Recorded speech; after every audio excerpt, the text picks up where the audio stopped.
سلام كما يتوعلو تقاتلتي سينما سمرة سلامتنا بمقدام نلومي أب ماعد زيت سبورت نهلو بقعتن كومنان تقدمتنا أب درجة تراتن صلواتاتو من زيد سستن تنا حزنا لكم قريبنا لنا مكتتالكم بخبرنا عدة لومي أب ماعد زيت سبورت حفشاو تنتنان حسابن كهبنا مسارحتي بمانتا زفلت مساي حبيرو قالو سلام أنت كمي وعيلكا كمي بخبرنا عدة سلام عكاكن سمرتي وعيلكا ما أدزت سبورت حفشاو تنتنان حساب الرأي زعبا هلو كنتات بمانتا تقللتنا مساي تقللن تهقالو أمنا يدق سلام كمي أنت كمي وعيلكا بمجمرة سلام عكاكن سمرتي تقللن وعيلكا بإرتران تقللنتي أبز قبر زلو وددرات زركب زلو عوت كله أفكار سبورت يوهانا خبير دالي بمقصال أبز ساعات زي كنتات تقللنتي هاجرنا بفلاي دما أبناي دقة وددرات أبز ناي تورات استفلالي وددرات أبز قبرو زلو وددرات أنصبارق عوت يمزقبو خمزلو ردو خوينو كم زنرئ زقننا دما تي لالي أب بزحتنا بزح أفكارت سبورت لعل قمتنا تفتاونا تحضروا زلو بنيام قرماي أب استفلالي وددرات أب مستداف أبتي عبو وددر نمدلو أبزر كبولو زلو درجاتات نمعقاب أبزو قبرو زلو وددرات تزامد عواتات يمزقبالو بتوسع دما أب زم ولدو تقدمتيلنا نطقسهم بفلاي دما هم ملكياس ما أخله زل زأمسلو تسعاتي يوئل هبتا أب كم زغانو تقدمتي أب باي تفتجر نايت كلاب باي كين دزركبو دما أفتفر عليه وددرات ناي تروف إيران أبكربا جزء إيران أذربيجان بخلتي تسوع أو وددراتون عبيت عوتات مزقابهم تي زلو أسمات نايتي إرترايان تقدمتي أب نايدق وددراتسي نخلت شحن حموشتن بعب عوت جميرو مولو زبل حفشاو قمقامي زلني أبز وان زي مالتيم اوكي صبو درجة معبالن تثبيتاتن إرتراوان تقدمتي بحفشة كمي تبلا هو بحفشو أبز ساعات الزي كنت زارب انت خوينا هجي أبوزح أقاتاميتات تزريبون ديو أبز ناي سايكلين وددرات أبتخلبات بروفيشنال كلابات وكان تلو أبز ساعات الزي بدرجة تورات دوادارو تقدمتنا أفتناي جراند تور درجة زلو تقدمتنا أبز ساعات الزي أب سلسة تقدمتي زتوكورة يزلو سبيشالي ناي ناتنايل تسفات إنون موفي ستار بمهلاو كم رابعي تقدام يكون قبرون خلينا زوما رابعي تقدمتي بنيام قرماي هنوك ملو برهان ناتنايل تسفات إننا أماني القبرز جابير زيوم عبيت وددرات تورات كساتفو زخلو درجة زلو ومتقدمتنا مالتي أبز حلف عمد زنبرة زحلف عمتاتون بلوص بقعتو زرعنا زنبرة مرهاو قدسون أب ساعة زي أب عباي كلب أبناي جراند تور تساتافيت كلب بزي مهلاو مالتيوم سلازي بناي تور درجاتات كان الرأيو انكلنا اتي أكايدانا قرب سقودة لغوينو يسمعني أنا بقولك خزارة بنكاللخو أبتناي كونتيننتال ويدما أبتن كلبات فلايدما أب بايكيندن أب كالوت خم بعلناتنا البرهانة زا مسلو خم بعل إيفاني مانن كالوتن دبا أبتاناي تركاويت كلب دساتفو غلبات دما أبزي بتورات نقولصهم استفلالي وددرات كم تركي تور ألجيريا تور إيران قال بمستاف دما عوتات يمزقبو دلو تقدمتنا درجة معبالتات جن منال باش بنيام قرماي نتي درجة إرتراوان تقدمتي أب مدرخ وددرات عالم أبتزل على درجة سريعو بمركابو تتثبيتات ناي هزب دما بؤ منصر لعلو بمهلاو تي تثبيتاتنان تي درجانان منال باش قاب زقبر خوينو يسمعني أبز ساعات الزيب مخنياتو صلوانا بملو أب جن أبتم من إسيات تسعاتي ندحر كيدنا دما أبز وان زلو ولدو تسعات دما زي كم زحلف أوان أبز قبرو وددر كابسوتا في حليفهم أنت بارع عوتات أب مزقابيهم زركبو ስለዚ እቲ ደረጃ ምዕባለታትን ትፅቢታትን ኤርትራውያን ተቀዳደምቲ ብሓፈሽኡ ክንገልጾ እንተኮይና ኣብ ትላዕሊ ደረጃ እቲ ትፅቢት ሕጂውን ካብ ቢንያም ግርማይ እዩ ስለዚ ኣብኡ ዘለው ብዝተፈላለየ ናይ ከም ናትናኤል ተስፋፅን መርሃዊ ቅዱስ ብዘጋጠሞም ተደጋጋሚ መስፈርቲ ክኸውን ክእል ነቲ ደረጃታት ኣብ ምፅባብና ነቲ ናብ ላዕለ ደረጃ ናይ ምኻድ ደረጃኦም ቁርብ እኳ ጎዲሉ እንተሃለወ በቶም መንእሰያት ተቀዳደምቲ ግን ምክንያቱ ከም ንሪኦ ዘለና ኣብዚ ሰዓት እዚ ካብ ናይ UCI ናይ ስልጠና ማእኸልን ከይዶም ዘለው ተቀዳደምትና ብቁፅሪ ሒደት ኣይኮን ኣዝዮም ብዙሓት እዮም ካብ ደቂ ኣንስትዮ ጀሚርካ ብጣዕሚ ብዙሓት ተቀዳደምትና እዮም ኣብ ስልጠና ማእኸል ዘለዎ እሞ ስለዚ በዚ መንፅር ክንሪኦ ከለና እቲ ምዕባለ እንዳወሰኸ ከይዱ ዝብል ግምት እዩ ዘለኒ እቲ ትፅቢታት ኣብ ላዕሊ ተቀዳደምቲ ግን ቢንያም ብዝፈጠሮ ኣንፀባራቂ ዓወት ናይ ዝሓለፈ ቱር ዲፍራንስ ተዓዋቲ ናይ ቀጠልያ ማልያ ብምዃኑ እቲ ትፅቢታት ናይ ህዝብና ኣብ ላዕሊ ደረጃ በፂሕሉ ብመንፅር ናቱ ድማ ኣብዚ ሰዓት እዚ ቢንያም ኣብ ተደጋጋሚ ውድድራት ናይ ካልኣይ ደረጃ ብምሓዙ እዚ ቅድሚ ሕጂ ቅድሚ 2 ዓመት ኣብ ዝነበሩ ደረጃ ብዓበይ ፅምብል ዝፅምበል ውፅኢታት እዩ ነይሩ ሕጂ ግን እቲ ደረጃናሲ ናይ ቢንያም ካልኣይ ዓወት ከም ዘጉሂ ዓወት ማለተይ ሲ ዘቆጣዕ ወይ ከዓ ትክክል ፈውሓጠልና ዘይምኽኣሉሲ እቲ ደረጃ ትፅቢታት ናይ ክስታይ ኣበይ ደረጃ በፂሕና ከም ዘለና ዘመስክር እዩ ዝብል ግምት እዩ ዘለኒ ኦኬ ፅቡቅ ምትኽኻእ ገዳይምን ሓደሽቲ ተቀዳደምትና ኣብ ከመይ ደረጃ ይርከብ ኦልሬዲ ሸፋፊልካ እንዲኻ ግን ኣብርህለ ሕጂ ኣብቲ ምትኽኻእ ከም ዝበልክዎ እዩ ብመንፅሩ ቁርብ ኣብዚ ናይ ምትኽኻእ ኣብቲ ምትኽኻእ መስመር ኣለና እኳ ክብል እንተኽኣልኩ ብዙሕ ግዜ ግን ፅልዋታት ናይቶም ገዳይም ተቀዳደምቲ ወይ ብሉፅነት ናይ ተቀዳደምቲ ኣብቶም ውድዶ ተቀዳደምቲ ተራ ከም ዘለዎ ዘርኢ ደረጃታት ክዕዘብ ዝኽእል ንምንታይ ተይልካኒ ቅድሚ ሕጂ ዳንኤል ተክለ ሃይማኖት ኣብቲ ውድድር ቱር ዲፍራንስ ምስ መርሃዊ ቅዱስ ኮይኖም ኣብ ዝተሳተፍሉ ናይ መጀመርያ ሱታፊኦም ካብ ሱታፊ ሓሊፉ ዳንኤል ኣብ ናይ ዓቐበት ውድድራት ዝተወሰና ዙርያታት ብምኻድ ዓወት ነታ ነጠብጣብ ናይ ቀያሕ ማልያ ኣብ ዝባኑ ወዲዩ ኣብ ፖድዮም ኣብ ዝተበለሉ ዝነበረ ሃዋህው ናይቲ ህዝቢ እቲ ፅልዋ ብድሕሪኡ ፅልውኡ ናይቲ ተቀዳዳማይ በቃ ናይ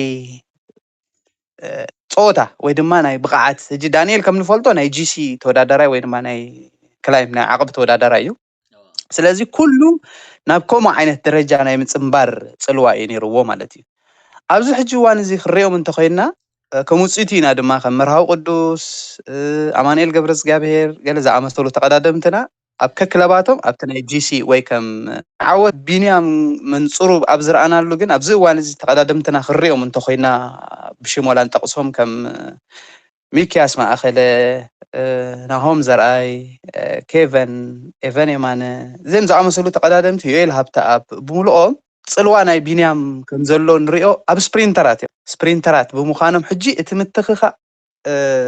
ተቀዳደምትና ኣሎ ግን ብመንፅር እንታይ ተይልካኒ ድማ ብመንፅር ፅልዋ ናይቲ ዓወታት ድማ ንምርኮስ ኣለና ኢለ ይኣምን ኣነ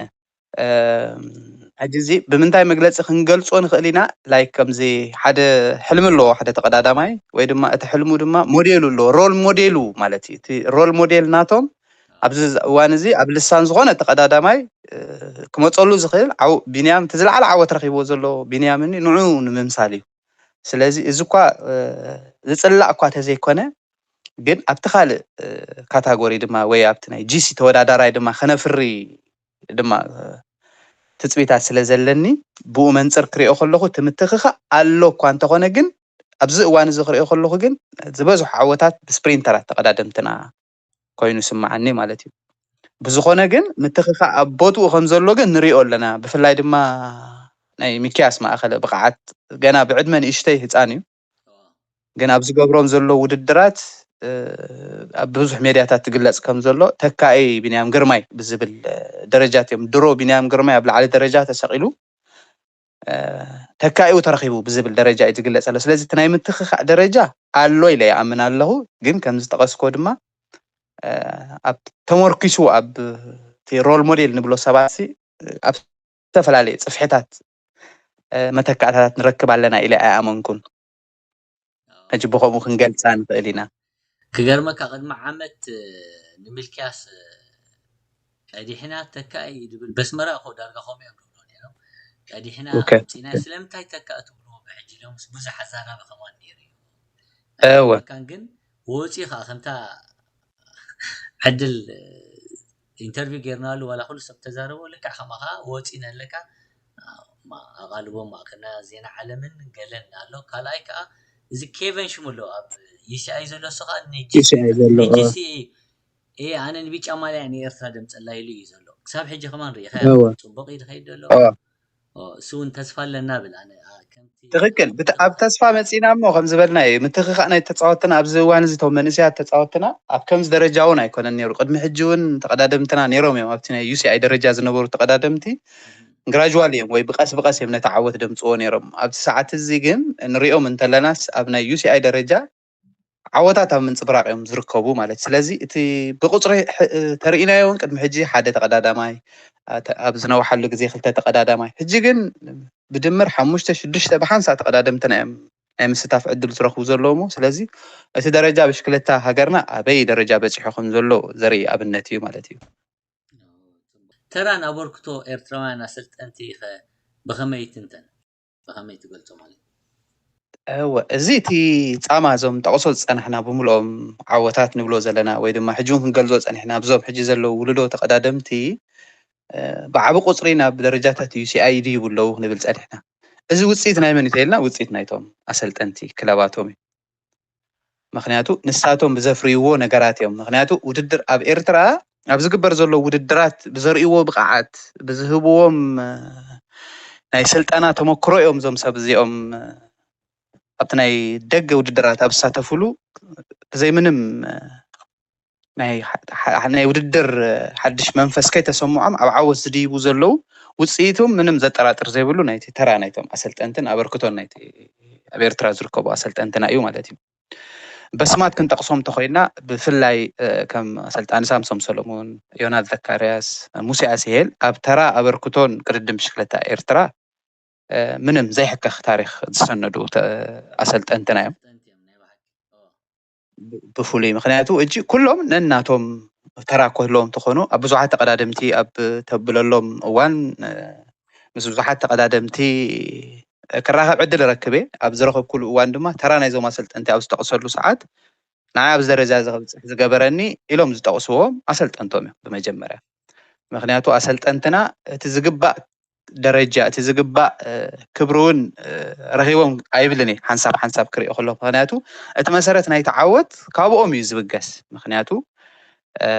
ስለዚ ተራን ኣበርክቶን ናይ ኣሰልጠንትና ቀሊል ኣይኮነን ኢለ ዝሓስብ ምክንያቱ ከምዚ ብተደጋጋሚ ኣብ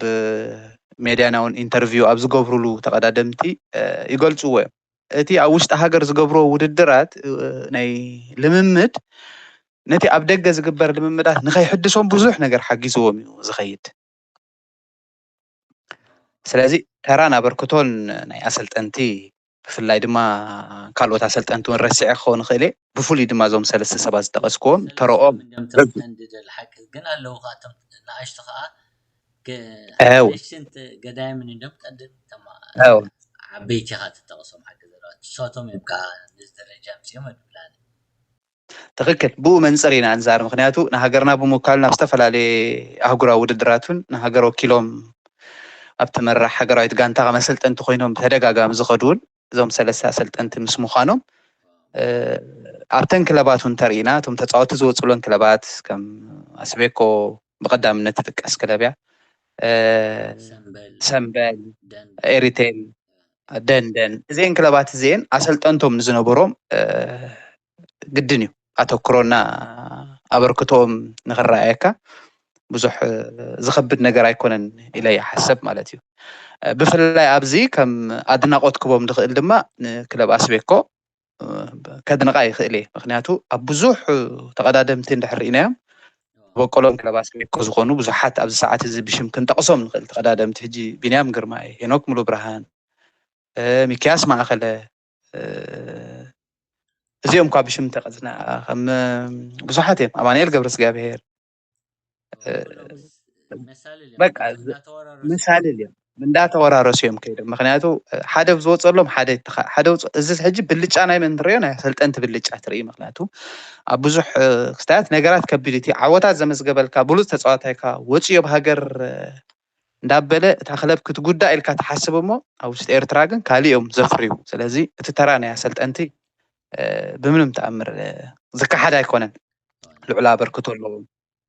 ኣበርክቶ ኣለዎም ኢለ ዝኣምን ኣብ ክሳይ ከንታይ ኣብኡ ከለካ እዚ ስልጠና ክወስዱ ንደገ ተዝኸዱ ዶ ምበልካ ወይ ሳብዚ ናይ ኢሲኣይ ወሃባሉ ሃይ ክላስ ብልክዕ ስጋብ ዝፈልጦ ደረጃታት ኣለዎም ኣሰልጠንትና ደረጃታት ኣለዎም ናይ ሰርቲፋይድ ዝኾነ ደረጃታት ኣለዎም ግን ብመንፅሩ ግን ኣብ ዓበይቲ ክለባት ወላ እኳ ይኹን ከምዞም ተቀዳደምትና ኣብ ዩሲኣይ ስልጠና ዝወስዱ ብኡ ደረጃ ድማ እንዳዓበዩ ዝኸዱ ኣሰልጠንቲ ኣብ ሃገርና ዘለዎ ኣሰልጠንቲ ብፍላይ ድማ እዞም ጠቀስናዮም ኣሰልጠንቲ